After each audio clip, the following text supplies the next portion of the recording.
एक पागल इंसान के हाथ में बंदूक से ज्यादा खतरनाक हथियार बैट है। प्रिंस फिलिप ने जब ये स्टेटमेंट कोट किया होगा तब सिचुएशन क्या होगी, इस स्टेटमेंट का वेट क्या होगा, ये बात कितनी सही होगी कुछ पता नहीं, मगर इतना जरूर पता है कि आज के कॉन्टेक्स्ट में प्रिंस फिलिप का ये कोट 100% सही है। आज हकीकत में बैटर्स ने क्रिकेट पे कब्जा कर लिया है। एंटरटेनमेंट से लेकर टेक्निक तक सब पर बैटर्स का हक है। आज बैटर्स से ही कहानी शुरू होती है और उन्हीं से खत्म होती है। आज बैटर्स की फेलियर स्टोरी भी बॉलर्स की सक्सेस स्टोरी के आगे इंपॉर्टेंट लगती है। हालांकि क्रिकेट का यह माहौल शुरू से ऐसा नहीं था। पिछली सदी में ही तो बॉडी लाइन सीरीज देखने को मिली थी। कैरिबियाई तूफान उठे थे, स्विंग के सुल्तान जन्मे थे, कंगारुओं की पेस बैटरी कहर बनकर के टूटी थी, एशियाई स्पिन के ऊपर पूरा विश्व नाचा था। वो तो जब से टी20 क्रिकेट फ्रेम में आई, गेम तब से पलट गया। आज की क्रिकेट की नींव टी20 क्रिकेट ने रखी है और इस नींव को मजबूती की गहराई दी थी वर्ल्ड कप ने। यही वजह है कि आप टी20 क्रिकेट के आगाज का जिक्र करें या टी20 वर्ल्ड कप की शुरुआत। इस फॉर्मेट की कामयाबी के वक्त में दोनों हमजोली ही थे।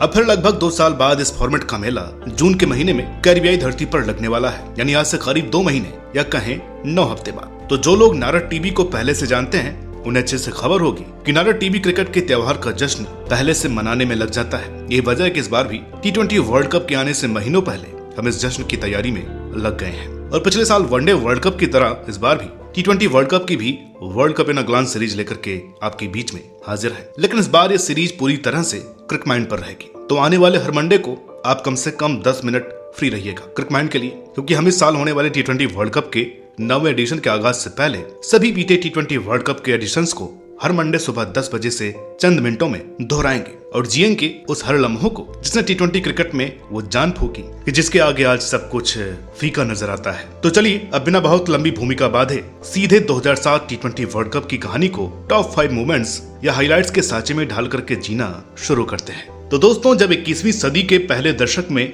रफ्तार जोर पकड़ रही थी और क्रिकेट अपना रंग पकड़ रहा था, तब यह तय किया गया कि 2007 वनडे वर्ल्ड कप के चंद महीनों बाद एक नए फॉर्मेट का वर्ल्ड कप 11 से 24 सितंबर के बीच सिर्फ 14 दिनों के अंदर 12 टीमों के बीच साउथ अफ्रीका में खेला जाएगा, क्योंकि इस वक्त तक 2007 वनडे वर्ल्ड कप और 2006 चैंपियंस ट्रॉफी जैसे बड़े टूर्नामेंट नहीं हुए थे। इसलिए इस वर्ल्ड कप का रिस्क लेने को आईसीसी रेडी थी। लेकिन एक के बाद एक 2 आईसीसी टूर्नामेंट एवरेज गुजरने के बाद ये वर्ल्ड कप गले की हड्डी बन गया, क्योंकि 3 ग्राउंड्स पर होने वाले ये 27 मैच अगर खाली सीट्स के साथ खेले जाते या साउथ अफ्रीका अच्छी मेजबानी करने में असफल रहता तो आईसीसी के मैनेजमेंट और उनके विजन दोनों पर बड़े सवाल उठते। इसके अलावा टी20 फॉर्मेट अभी मशहूर ही हो रहा था। अगर वर्ल्ड कप फ्लॉप होता तो इस फॉर्मेट का गला घुटना भी तय था। साफ साफ कहें तो 11 सितंबर की शाम जब वांडरर्स में वेस्टइंडीज के सामने साउथ अफ्रीका उतरी तो टीमों के उन 11 प्लेयर्स से ज्यादा टेंशन आईसीसी और क्रिकेट के कर्ताओं धर्ताओं को थी। लेकिन ये क्रिकेट है, जब जब दीवार से लगा है तब डबल एनर्जी से कमबैक किया है और यही कमबैक 2007 वर्ल्ड कप की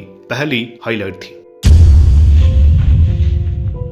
जब वांडरर्स में शॉन पोलॉक सिटी एंड से बॉल लेकर के यूनिवर्स बॉस की तरफ दौड़ रहे होंगे, तब शायद उन्हें यह पता नहीं होगा कि क्रिकेट हिस्ट्री पलटने वाले दौर की शुरुआत करने जा रहे हैं। क्योंकि उस रोज अगर लेजेंडरी पोलॉक की पहली बॉल पर गिल ने चौका मारकर शुरुआत नहीं की होती तो शायद आउट ऑफ फॉर्म के चलते उन्हें कॉन्फिडेंस नहीं मिलता, जिसके जरिए वो 117 रनों की आतिशी पारी खेलते और वेस्टइंडीज बोर्ड पर 205 रन टांग पाती। अगर पोलाक की वो बॉल कुछ और हरकत करती तो शायद साउथ अफ्रीका को 206 का लक्ष्य नहीं मिलता और ना ही साउथ अफ्रीका हिस्ट्री क्रिएट करते हुए ये स्कोर चेंज करती, क्योंकि ये सब हुआ और सिर्फ 3.5 घंटे में हाई थ्रिलर मैच सिमट गया। इसलिए फैंस का ध्यान इस फॉर्मेट की तरफ आया और पहले मैच से ही टी20 वर्ल्ड कप चर्चा में आ गया। इसके बाद अगले 2 मैचों को एक तरफा अंदाज ने न्यूजीलैंड ने केन्या और पाकिस्तान ने स्कॉटलैंड से जीतकर टूर्नामेंट को ठंडा किया। लेकिन शायद ये तूफान पहले की शांति थी, क्योंकि इसके बाद लगातार 2 ऐसे मैच आए जिन्होंने इस वर्ल्ड कप की दशा और क्रिकेट जगत की दशा तय की। पहले तो 12 तारीख के तीसरे मैच में जिम्बाब्वे ने ऑस्ट्रेलिया को 1 बॉल रहते हुए 5 विकेट से हराकर सबके होश उड़ाए।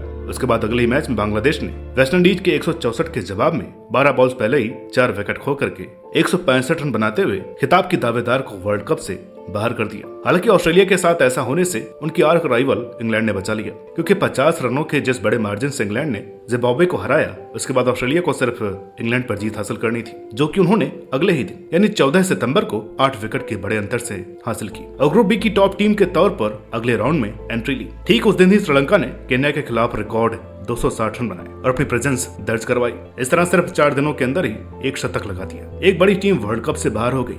2 बड़े उलटफेर हुए, रनों की खूब बारिश हुई और 4 क्लोज एनकाउंटर्स हुए। सीधे लफ्जों में कहें तो इतना एंटरटेनमेंट हुआ कि लोग इस वर्ल्ड कप को अभी से सक्सेसफुल बताने लगे थे। लेकिन अब भी एक बड़ा मुकाबला नहीं हुआ था, वो मुकाबला जो इस वर्ल्ड कप की तरफ भारतीय फैंस के ध्यान की पहली वजह बना था।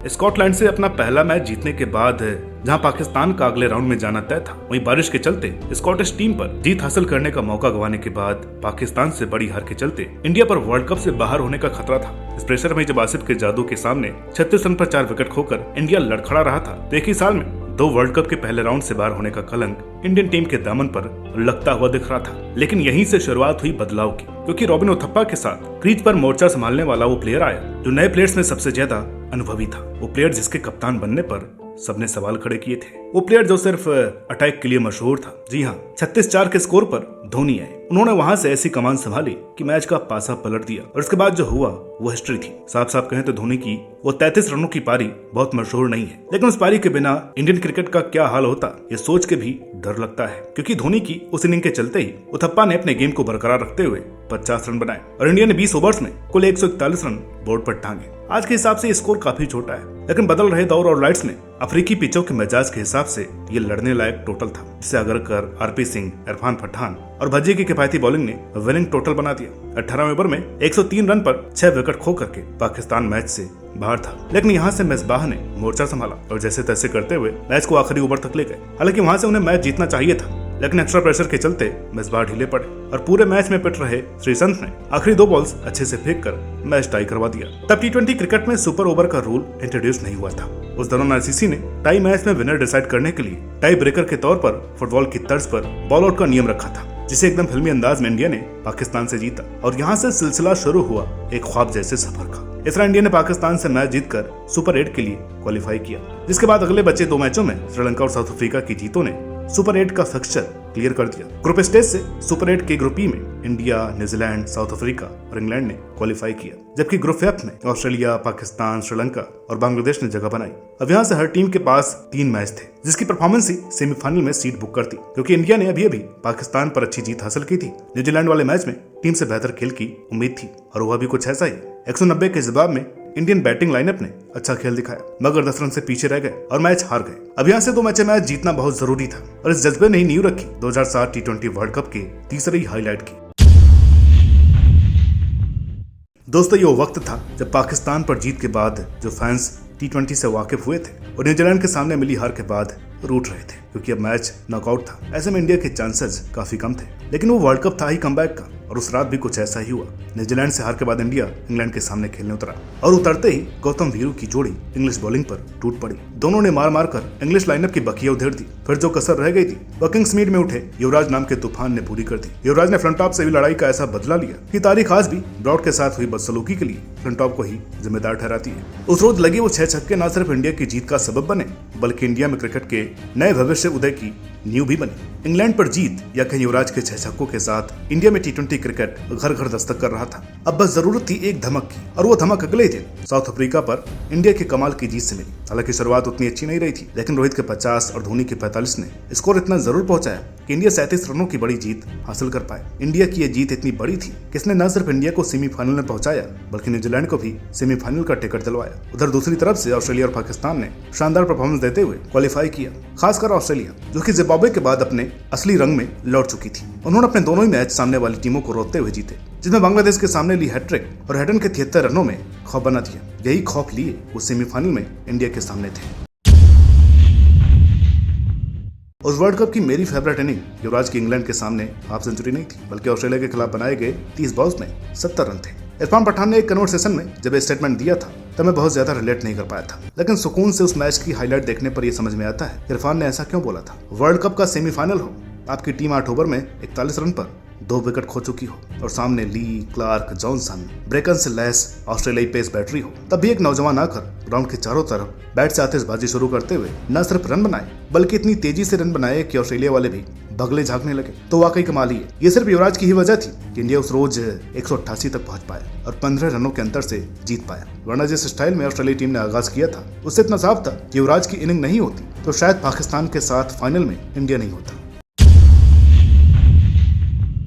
दोस्तों, ये जो लम्हा हमने हाईलाइट की हेडलाइन के तौर पर रखा है, ये सिर्फ एक एपिसोड की नहीं बल्कि इंडियन क्रिकेट की हाईलाइट है, क्योंकि उस रोज अगर श्रीसंत ने वो कैच नहीं लपका होता तो आज शायद यूसुफ के आते ही छक्के मारने की, गंभीर के 75 रनों की, शर्मा के 30 रनों की, आरपी सिंह के साथ इरफान के 3-3 विकेटों की, जोगिंदर शर्मा को लास्ट ओवर देने की, धोनी की फील्ड प्लेसमेंट की कोई भी अच्छी याद अच्छे टर्म्स में शायद ही मौजूद रहती। लेकिन उस रोज टूर्नामेंट में खूब रन लौटाने वाले श्रीसंत ने वो कैच नहीं छोड़ा और इंडिया ने वर्ल्ड कप जीत लिया। वो वर्ल्ड कप जिसके शुरू होने से पहले किसी ने इस टीम को विनर लेवल का काउंट भी नहीं किया था। वो वर्ल्ड कप जिसके बारे में 90% देश तो जानता भी नहीं था। वो वर्ल्ड कप जो अपने अस्तित्व को लेकर खुद डाउट में था। धोनी की सेना ने उस वर्ल्ड कप को जीता और न सिर्फ इंडियन क्रिकेट को जीवनदान दिया बल्कि T20 फॉर्मेट को नया आयाम दिया। उस वर्ल्ड कप के बाद अभी तक 7 एडिशन और हुए हैं, लेकिन 2007 जैसा रिकॉर्ड तोड़ मिरेक्यूलस और अमेजिंग T20 टूर्नामेंट दोहराया नहीं गए। एक ऐसा टूर्नामेंट जो अंडरडॉग्स की जीत और प्रेडिक्टेड विनर्स की हार के लिए याद किया जाएगा। एक ऐसा वर्ल्ड कप जो कमबैक्स की कई कहानियां समेटे हुए है। एक ऐसा वर्ल्ड कप जिसका होना उस खेल के लिए शान की बात है। तो ऐसे वर्ल्ड कप की कहानी में इतना ही। अब जल्द मिलेंगे इंग्लिश धरती पर हुए संग्राम की गाथा लेकर। तब तक के लिए आप इस वीडियो को ज्यादा से ज्यादा शेयर कीजिए और अपने सजेशंस या फीडबैक जरूर दीजिए। उम्मीद करते हैं वीडियो अच्छी लगी होगी। और वीडियो अच्छी लगी हो तो प्लीज लाइक करें और चैनल पर नए हैं तो प्लीज सब्सक्राइब करना ना भूलें। मिलते हैं अगली वीडियो में, तब तक के लिए नमस्कार।